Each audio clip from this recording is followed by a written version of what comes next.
Train तेज रफ्तार से दौड़ रही थी और सीट नंबर 32 के नीचे एक 18 साल की लड़की बेहोश पड़ी थी। कोई कह रहा था लड़की मर गई है, कोई बोला नहीं नहीं अभी सांस चल रही है। तभी एक आवाज आई, टीटी बोलता है किसने किया ये, किसने किया ऐसे बेहोश।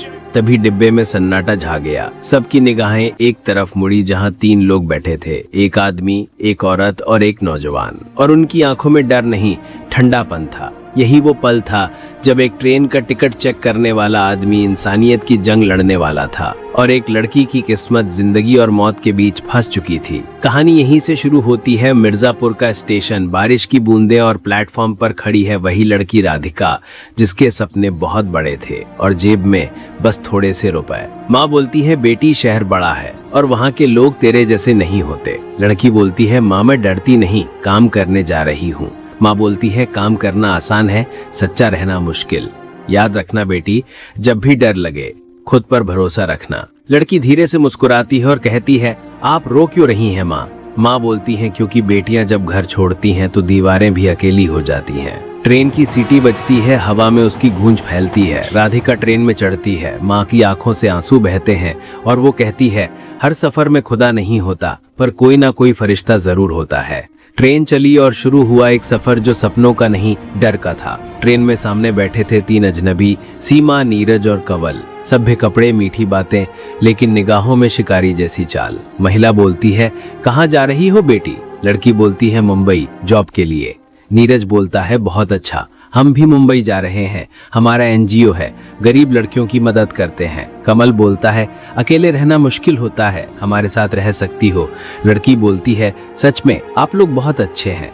महिला बोलती है डर मत बेटी, अब हम तेरे साथ हैं। राधिका मुस्कुरा दी, उसे नहीं पता उसकी मुस्कान उसका जाल बन चुकी है।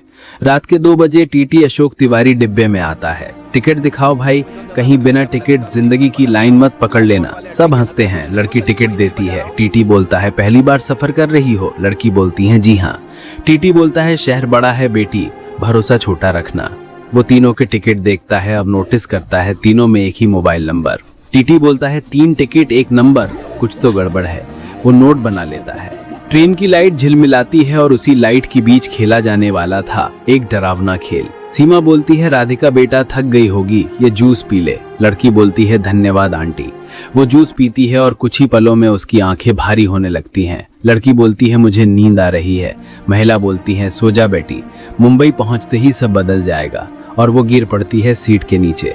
बच्चे चिल्लाते हैं। टीटी दौड़कर आता है, बोतल उठाता है, सूंघता है और बोलता है इसमें कुछ तो गड़बड़ है। नीरज बोलता है थकान होगी, ज्यादा नाटक मत कर। टीटी बोलता है या फिर तुमने इसमें जहर मिलाया है। कंवल बोलता है अपना काम कर टीटी, ज्यादा बहादुर मत बन। टीटी बोलता है मेरा काम टिकट काटना है, लेकिन जब किसी की जिंदगी पटरी से उतरने लगे तो मैं ड्यूटी नहीं इंसान बन जाता हूँ। टीटी वायरलेस निकालता है और रिपोर्ट भेजता है। ट्रेन नंबर 12247 गंगा एक्सप्रेस, एक लड़की बेहोश, संदिग्ध लोग साथ हैं, तुरंत कार्रवाई की जाए।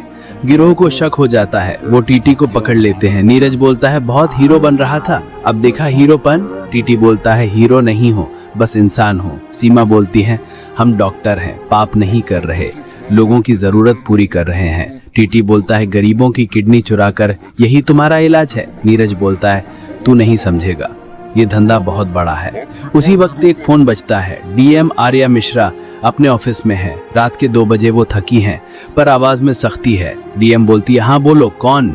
टीटी बोलता है मैडम मैं अशोक तिवारी बोल रहा हूँ, गंगा एक्सप्रेस में किडनी माफिया है, उन्होंने लड़की को बेहोश कर दिया है। डीएम बोलती है ट्रेन कहाँ है। टीटी बोलता है भूसावल पार कर चुकी है। डीएम बोलती हैं डरो मत, मैं ट्रैक पर हूँ, लड़की को जिंदा रखना। डीएम अपनी जीप में बैठती हैं और बोलती हैं आज कानून नहीं इंसानियत ड्यूटी पर है। उधर ट्रेन में गिरोह बात कर रहा है। कमल बोलता है डॉक्टर मालवीय ने कहा है ब्लड ग्रुप मैच हो गया। सीमा बोलती हैं 12 लाख की डील फाइनल है। नीरज बोलता है मुंबई पहुंचते ही ऑपरेशन और फिर खामोशी। लड़के धीरे धीरे होश में आती है और सब सुन लेती है। लड़की बोलती है मुझे छोड़ दो, मेरी माँ इंतजार कर रही है। महिला बोलती है अब तेरी माँ नहीं तेरी किडनी बोलेगी। टीटी बोलता है डर मत बेटी, जब तक मैं जिंदा हूँ कोई तेरा खून नहीं ले सकता। डीएम की जीप रेलवे ट्रैक के साथ दौड़ रही है। डीएम बोलती है नासिक स्टेशन ब्लॉक करो, ट्रेन को वहीं रोकना है। Police alert. स्पीकर से आवाज आती है train number 12247 under emergency inspection.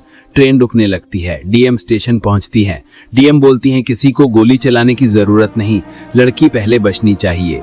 Train रुकती है, दरवाजा खुलता है।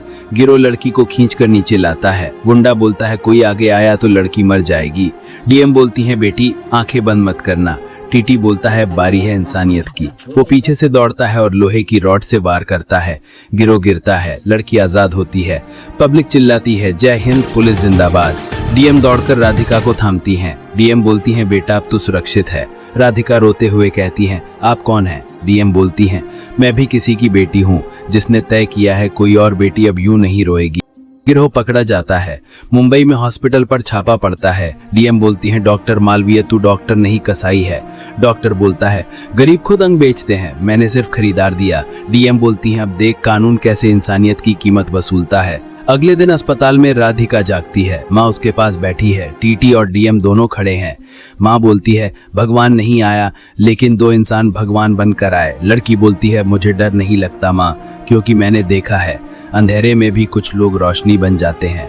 टीटी बोलता है हम तो टिकट काटते हैं बेटी, पर आज जिंदगी का टिकट मिल गया।